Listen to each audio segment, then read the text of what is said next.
Hey everybody, it's Sean with PRS Digital Media, and I want to talk to you about one of our affiliate sponsors and a product that they bring. This is the Garmin Xero C1 Pro Chronograph. Now, it doesn't matter what experience level you are in the precision shooting space, having accurate velocity data is all important. So it doesn't matter if you're a competitive shooter at high level or if you're somebody just starting out.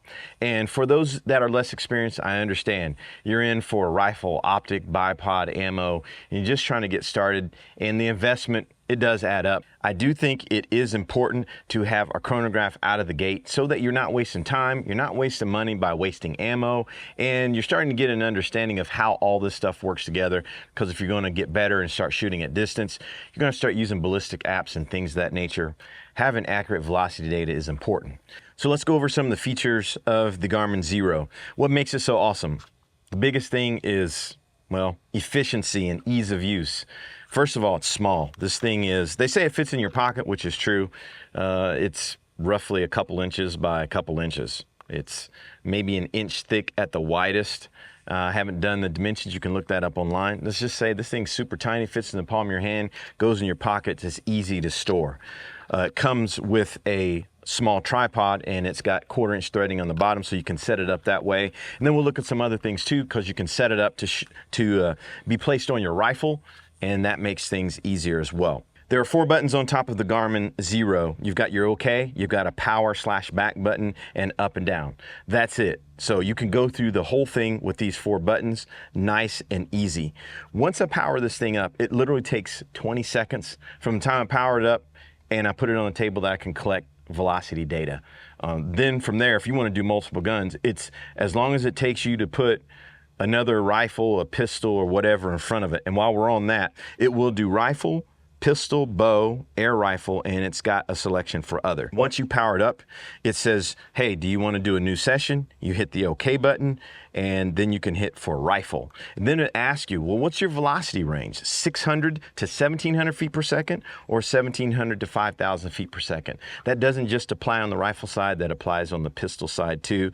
So that's just something that comes up standard. I'm going to assume this thing shifts how it does its measuring based on those velocity ranges. Once we hit OK, it does ask if you want to enter the weight of your projectile. So if you want to get some terminal velocity on things, you can do that, or you can skip that section as well. So if you don't want to enter it in, you don't have to. I typically don't, just because I'm looking for usually just fast velocities out of the gate, but if it's something I want to know that it's doing downrange, I do that. So we can just scroll through that, and this thing is ready. It's literally up, and it's sending out a signal right now. So here's something to keep in mind.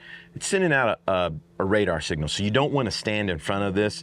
And in fact, once this is set on a table, if you shake or move this thing, it says movement is detected, radar disabled while in motion. So it does disable itself if you move it. Beyond that, once you come out of that, you've got your shot list, a session summary, data fields, and there's all sorts of options you can select. It does have a shot history, and I believe this records 50 shots in a string straight and up to 100 sessions before you need to upload it to the app. Now, it's called the Shot View app. You get it from the App Store. You put it on your phone.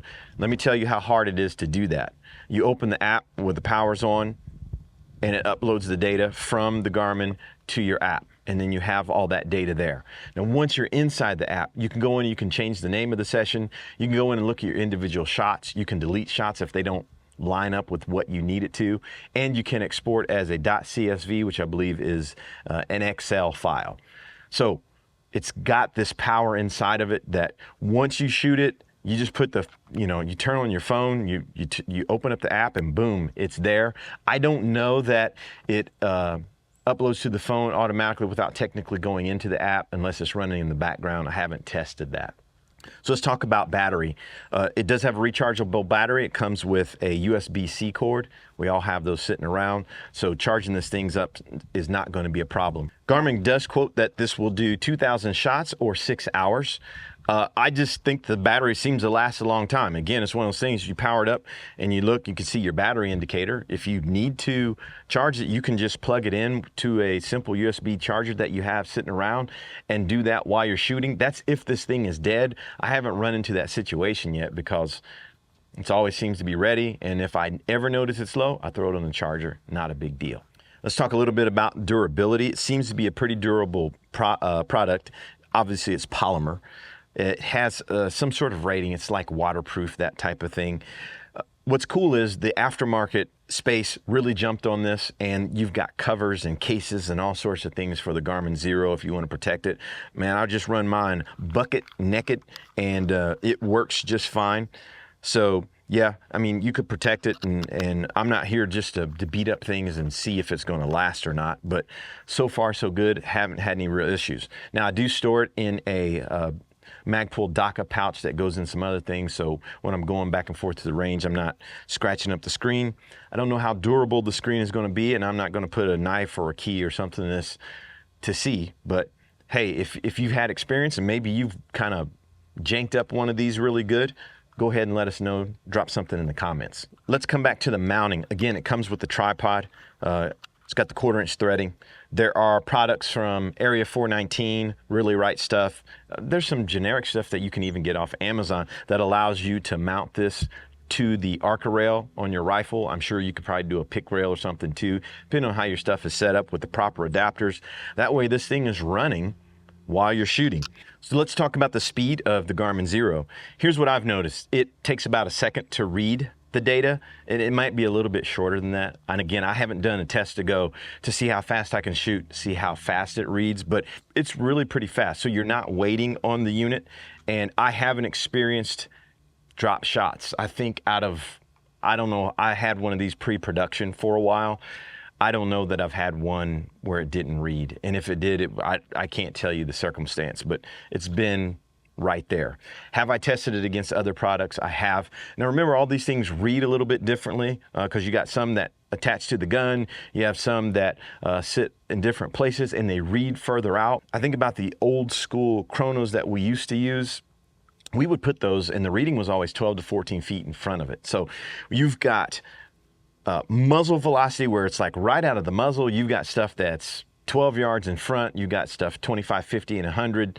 I don't know exactly where this reads. And all those things, they're within 5 to 10 feet per second. Does that make a difference? Absolutely not, because I'm going to assume if you're shooting at distance, you're going to use an app and you're going to true this thing out. And here's what I think we all know at this point.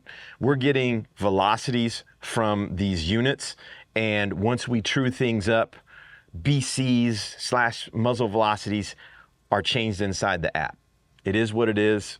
I don't have an answer for you on that right now. Maybe one day we will. Other than that, this thing reads pretty much just like everything else. I've seen reports of people using it on the range next to other rifles without any issues. I've done that at my range where I've had maybe 1 or 2 people on either side of me, and it's been reading my projectile only. And another thing, when you do go into a session, and I've turned this feature off, it will give you a little picture to say, hey, here's where you need to place the unit to get your optimal reading. And I don't know what it is on a rifle.